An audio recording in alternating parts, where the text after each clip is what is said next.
Good morning, Metalheads Internet. Welcome to a new episode of the Metal Meltdown, and today we're looking at the latest record from Ihsahn entitled Telemark.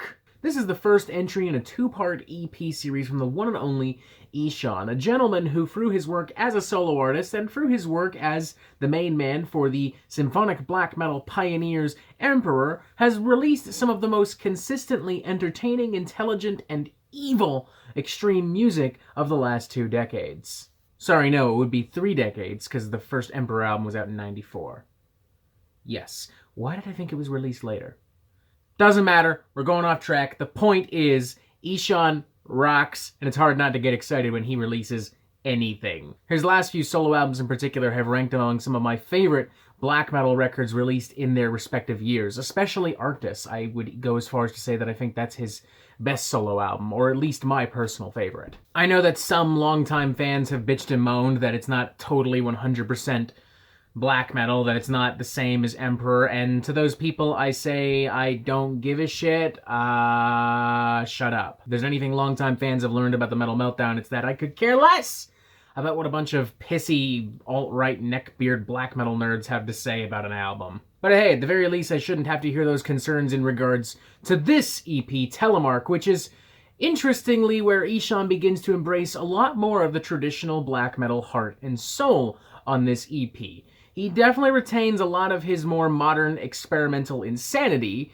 In fact, he even delves into some weird Diablo Swing orchestra territory with big brass and strings and horns all over the place. But the very core of this is harkening back to the very, very, very early days of Emperor, to the very early days of Norwegian black metal for that matter, bands such as Mayhem, Enslaved, even some of the Burzum stuff. And he even takes it a step further with some oddball choices for cover songs on here, almost as if he's reflecting not just on the music of his youth, but the music of the time when Emperor was putting out their seminal works. It's kind of fascinating. It feels like a weird career retrospective contained within a 24-minute EP, and while I'm not sure where all this is going to end up on this second EP, which we don't even know the name of yet, I can tell you that even if this were just a standalone release, I would be enjoying the crap out of it, and there's a part of me that's even going to be looking for this on vinyl. Let's talk about the first thing that I'm sure most of you want to know about right away, Ihsahn's new take on black metal and his re-indulgence into the world of traditional Norwegian black metal. It goes without saying, considering the horns,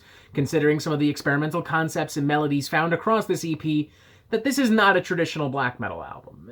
Not at all. But that signature icy raw sound, that savage aesthetic, that very much is here, and it has been adapted into Ihsahn's more typical experimental nonsense. It's noted immediately on opening track Stridig, which vibrates and pulses in its opening moments with flurries of bass, weird dissonant guitars and horns, eventually building up to an explosive launch of cold, icy, classic black metal. Ihsahn's vocals in particular here are so ravenous, so venomous. He sounds like he's literally puking into the microphone. It's that classic black metal snarl and guttural. And as the track continues, it doesn't just settle with your standard black metal riffs and cliches, it actually progresses. Horns are implemented pretty subtly into the sound, emphasizing downbeats and creating really great contrasting moments. They feel cinematic, they feel powerful, leading up to a pretty violent and satisfying climax. I love how the horns just kind of die out and get really horrid and tense, like someone's pointing a gun to the composer's head. And from here, a basic skeleton is formed, with which the rest of the original tracks continue to play around with and reconstruct as they desire without straying too far from the blueprint. Take, for instance, a track like Nord, which is a lot more cold, ominous, melancholic. The whole track just feels like a long and devastating walk through icy Norwegian winds, eventually leading to my favorite song, the title track Telemark, which incorporates some more melodic guitars and some jazz and Middle Eastern music into some of the most explosive bursts of pure black metal that the EP has to offer.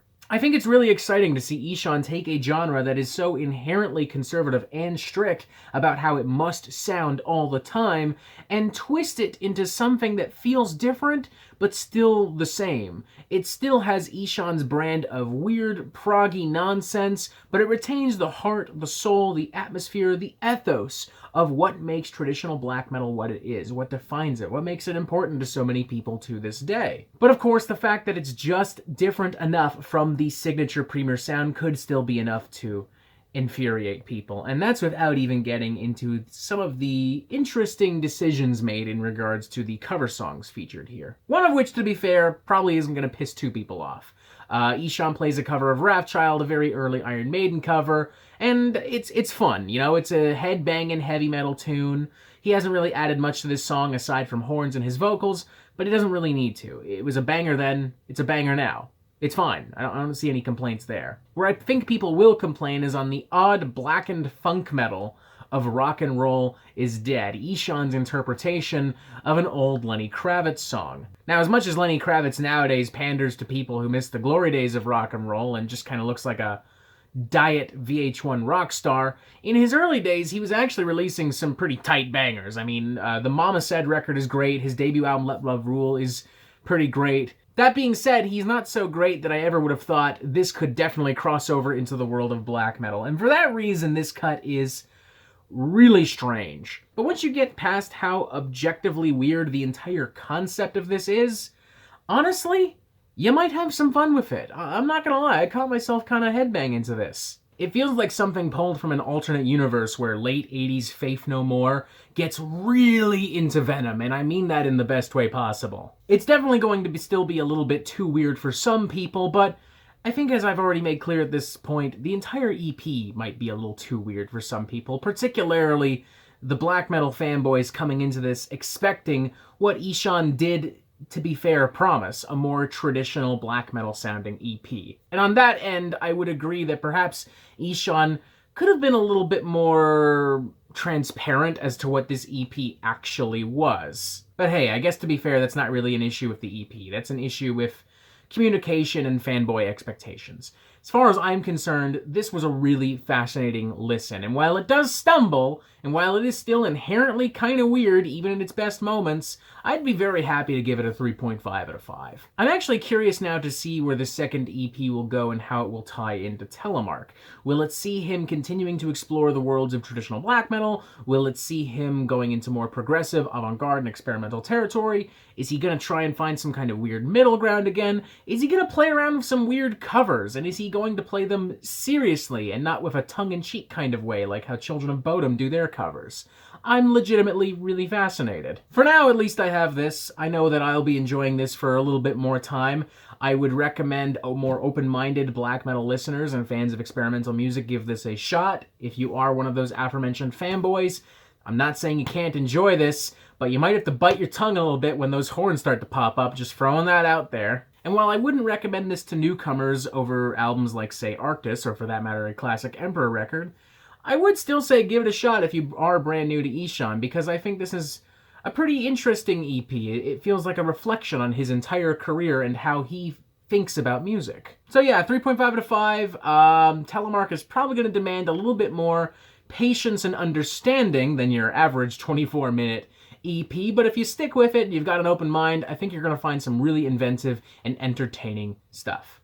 Check it out. And that is it for the Metal Meltdown. I'm not an expert, nor do I claim to be, so what do you think? Do you like this record? Do you not like this record? And what do you want to hear from me next? Thank you for watching. Make sure you press subscribe so you get updates on the Metal Meltdown fucking immediately, and you have yourself a fantastic fucking day.